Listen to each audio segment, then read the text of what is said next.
qu'on va faire, c'est un pod qui va se baser sur une image Nginx.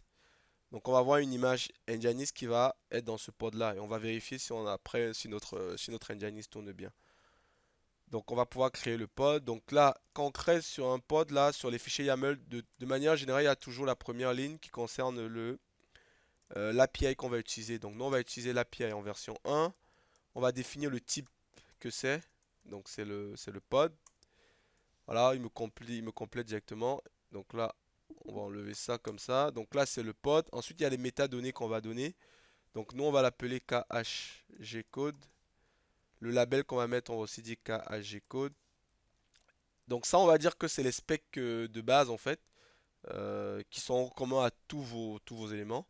Et ensuite, là, le container qu'on va l'appeler, on peut l'appeler KHGcode, je l'appelle comme ça aussi. Et l'image, on va utiliser une image d'Nginx. Donc je vais reprendre la dernière image de Nginx, que je vais appeler la test comme ça. On peut définir des ressources en fait. Pour le moment, ça c'est trop tôt. Je vais pas on va parler de ça plus tard.